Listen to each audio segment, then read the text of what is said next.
I was originally going to make this as one video, but I recorded it. The more I thought about it, the more I thought this would work really well as a series so that you could easily kind of navigate all the different parts of your Run Disney event. So welcome to my 6-part series that I go over everything you need to know for your Run Disney event. The topics I'm going to cover are packing, logistics, race morning, races and spectators, recovery, as well as just kind of miscellaneous frequently asked questions. Let's start with packing. Now, I'm not going to go over everything that you need to pack. Rather, what I'm going to go over is either some of the things that I'm glad that I had when I ran different Run Disney events, as well as maybe some things that I wish I would have packed.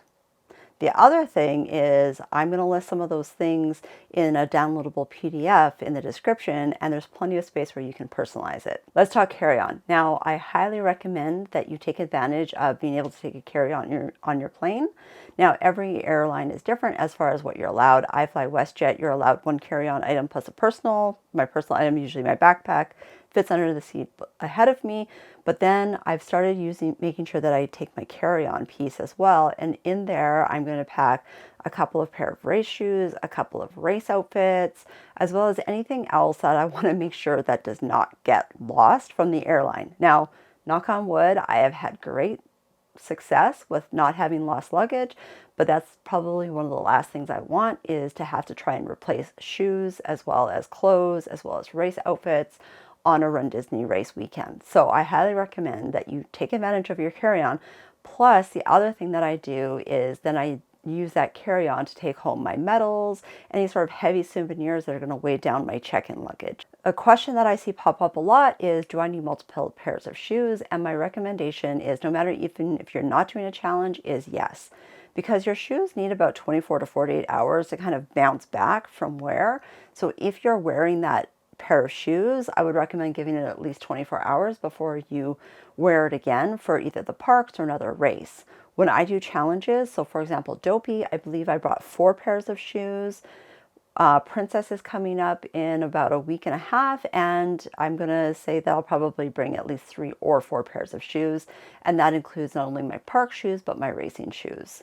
The other thing that I'd recommend is any other specialty nutrition items. So for example, I'm from Canada and I've really been enjoying Hornby bars lately. I just really like the texture, but they're a Canadian company, so they're not as widely available as something like a Cliff Bar or Sport Beans, etc. So that's something that I'm going to pack with me because I know I'm probably not going to be able to find it somewhere as easily once I'm there. Now, things like Sport Beans and Goos and things like that, those are pretty easily accessible either at the expo or at Disney Springs. But if you're very particular about a certain brand or a certain flavor, I recommend that you pack that with you. I'll package up that nutrition in Ziploc baggies, which is another thing that I recommend that you make sure that you either throw in your check-in or on your carry-on. Is just a variety of different Ziploc baggies. One is it helps you maybe organize some of your race nutrition a little bit easily, as well as if you're heading out to the parks for snacks, etc. It's just nice to be able to buy some groceries and then divvy it up or protect your phone from something. And so Ziploc bags are just, no matter what I'm doing, I travel with Ziploc bags. The other thing that you could consider doing as well with Ziploc bags is actually packing your different race outfits. So your tank top, your shirt, shoes might not fit, but socks, etc., all together in one Ziploc baggie so that you know morning of the 5K, you're just going to put that Ziploc baggie out. That is your race outfit, and then you might just need to layer with either some throwaway clothes, Mylar blanket, warmer clothes, etc. But you know that that is your outfit for that day. You don't even have to think about it the night before or the morning of. I'd also mark it with a Sharpie and just double check to make sure that you have all of those items that you need in that bag. You're probably going to want to make sure that you have at least some variety of clothing to keep you warm race morning. The whole theme of the weekend is basically hurry up and wait. So you're going to have to be prepared to be waiting outside race morning for probably at least 45 minutes to an hour, if not longer, depending on your comfortability with what time you want to get there. But Some of the recommendations is either go to a thrift store or go to Walmart or Target or whatever and buy some kind of cheaper clothes, maybe like a sweater and pants. I've seen a lot of people wear either a blanket, just like a cheaper fleece blanket, or a house coat. House coat makes a lot of sense to me because it's really easy to take off. You don't have to take off pants, plus it keeps your upper and lower body warm. So I'd recommend that. I've used Mylar blankets in the past. Don't count on RunDisney handing out Mylar blankets the morning of the race prior, because I expected it after marathon weekend in 2022, and then marathon weekend 2023 it did not happen.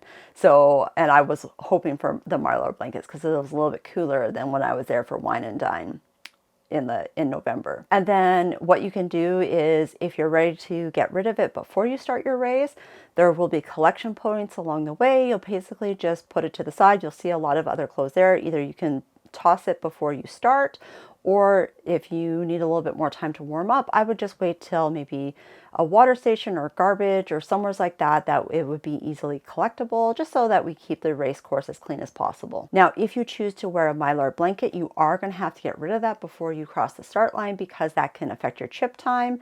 They are going to announce that a lot over and over and over again. So just remember that you are going to have to get rid of that before you cross the start line. Like I said earlier, the whole theme is hurry up and wait. So be prepared to be waiting around on the concrete for a period of time, just depending on what time you like to get there in the morning. But some people like to order those little garden kneeling pads off of Amazon. I'll put a link in the description below for you. You can just click on and order those.